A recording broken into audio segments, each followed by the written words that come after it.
So, very good morning to all.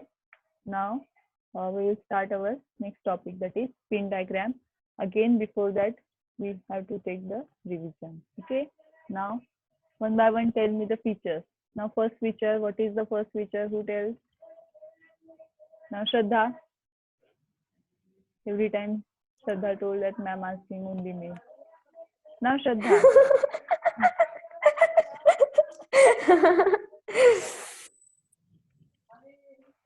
Okay, sir. 8085. It is 8085 is 8-bit microprocessor. very good. Why? ALU is of 8-bit, internal data bus and register is of 8-bit, and external bus is of 8-bit. Okay, very good. Now next, Neha. Operating frequency. Hello, Neha. Yes, ma'am. Operating frequency of 8085 is 3 megahertz. megahertz. Okay. M means mega. Mega means 10 raised to 6. Very good. Now next, Pooja. Okay, roll number 5, Pooja. Data bus of 8085 is how many bit long? Fast. जरा 5 मिनिटात आपल्याला revision संपवायची आहे. Hello Pooja, are you there? Okay, next, Nehal. Hello. Either roll number 5 or 6. Give me the answer. Data bus of 8085 is how many bit long? 8-bit long. Very good. Now next. Address bus is of 8085 is how many bit long? Bijli, you tell me. 23 roll number. Hello. Bijli, are you there? Amruta. Pratidnya, roll number 21, 22, 23. 16-bit. Okay, good. 16-bit. Now, due to 16-bit, how many address location we can access, Mangesh? Or Swapnil, Shubham? Due to 16 address lines, how many location we can access? 64 kbytes. Very good. Next. Who is going to multiplex with data? Lower order address or higher order address? Lower order address. Good. Now, Kiran, roll number 25, you tell me. For serial communication, which 2 pins are there? Kiran? Or Sangeeta, 24, 25?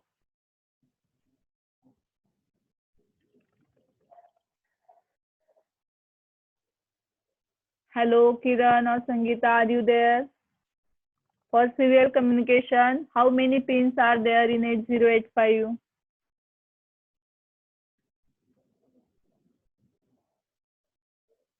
Okay, Payal, Yes, ma'am. how many pins are there for serial communication? 2 pins. Which are these? SID and SOD. Very good. Now, who tell me about the interrupt?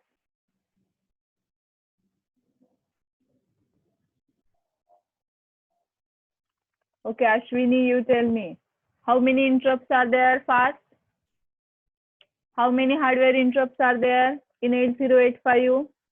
5, madam. Good. Which is the highest priority interrupt? Which is the highest priority interrupt?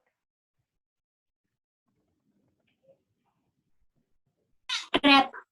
Good. Which is the lowest priority interrupt? INTR. Good. What is mean by vectored? Having address or not having address? Having address. Very good. And what is mean by non-maskable? Avoidable or non-avoidable? Non-avoidable. Very good. Now see. So this is our architecture part. Now see, one by one we will go towards the architecture. Now if there is a question on architecture, need not to explain each and everything in detail. Why? Because there is a separate question on timing and control. There is a separate question on register in the 8085. There is a separate question on explain ALU unit of the 8085. Okay, in that case you have to explain the entire architecture, means entire that section in detail.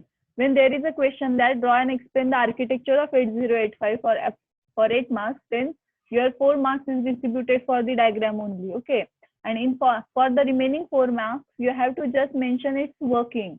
Now when you are going to explain the timing and control session, no need to explain each and every signal. Okay, you just to explain its function within 2 to 3 or within a 3-4 lines. Okay, that is sufficient. Now see, within 5 minutes we will take a look and we move towards the pin diagram. Now see accumulator. Now accumulator is what? It is a 8-bit register. It is accessible for the user during any arithmetic and logic operation. First operand is always stored into the accumulator, and after performing the operation by ALU stores the result back to the accumulator. Temporary register. It is again 8-bit register. It is not available for the user. That's why it is called as invisible register. Again, there are 2 temporary registers, W and Z. Okay, during any arithmetic and logic operation, second operand is present in temporary register. Now these 2 registers give operand to the ALU. After receiving the operand, ALU perform arithmetic operations such as addition, subtraction, multiplication, division, or logical operations such as AND, OR, NOT, NAND, XOR, XNOR. Okay, so after performing operation, ALU store results back to the accumulator and the status of result is stored into the flag register. That's it. Instruction register. Now when we write any program, we have to give the instruction in terms of opcode and operand. Opcode tells which operation is to be performed. Operand tells on which there is a operation is to be performed. So from the instruction register take only opcode part. So what we can say about the instruction register? It is used to hold the opcode and it will pass that opcode towards the instruction decoder. Now what about the instruction decoder? Instruction decoder receives the opcode from instruction register and decodes the instruction. Decode करून तो काय करतो? After decoding the instruction, it will generate timing and control signals, and that signal is going to transform towards the timing and control unit. So according to the signal generated by the decoder, it will reset particular signals, and hence it will control all the internal functions. Okay, now all the internal functions is controlled by which unit? It is a timing and control unit. Timing means what? It is used to synchronize the operation between different units. Okay, and control means what? It used to perform the proper controlling action. So there are different signals. See, 1, 2, 3, 4, 5, 6, 7, 8, 9, 10, 11, 12, 13, and 14. Near about there are 14 control signals. Out of these, 2 is used to generate the clock signal, and remaining are the exactly control signals. Okay. So what we can say about the timing and control unit?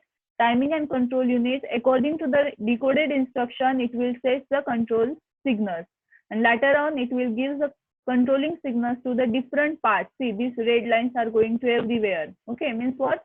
After receiving the proper, means after getting which operation is to be performed, it will take the appropriate action by assigning some signals to particular units. Okay, and what is for the timing?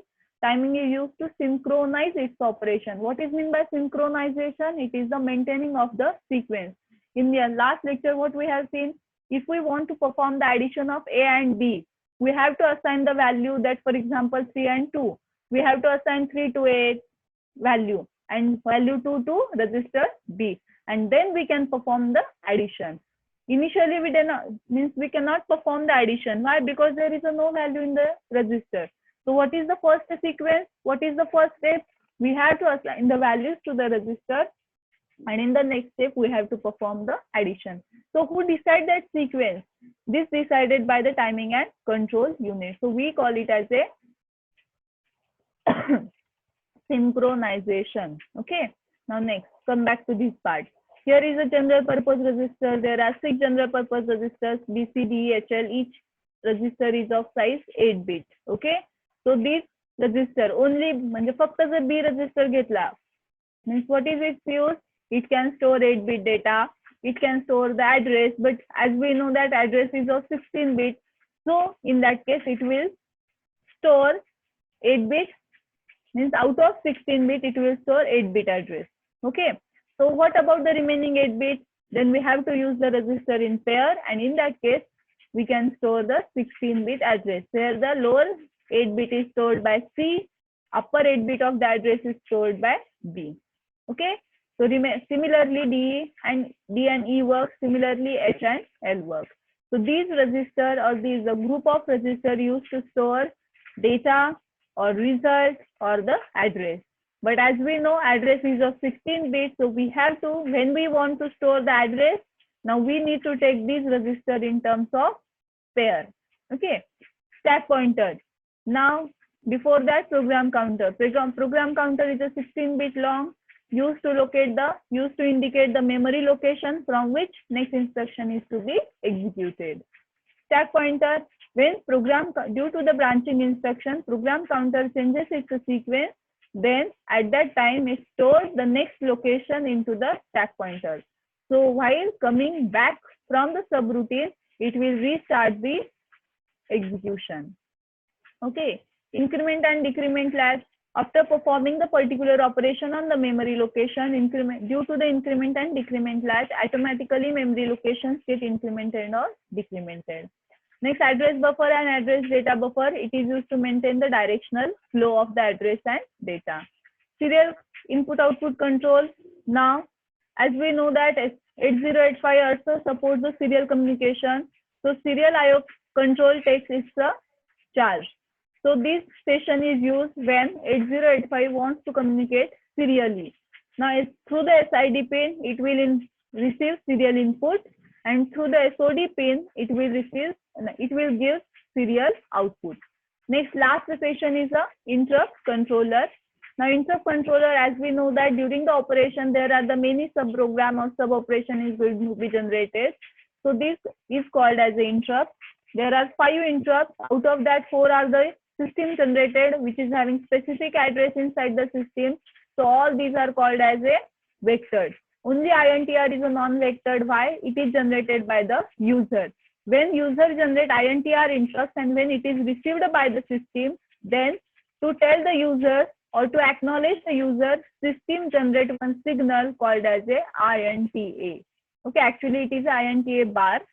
It is a INTA. Means what? When INTA signal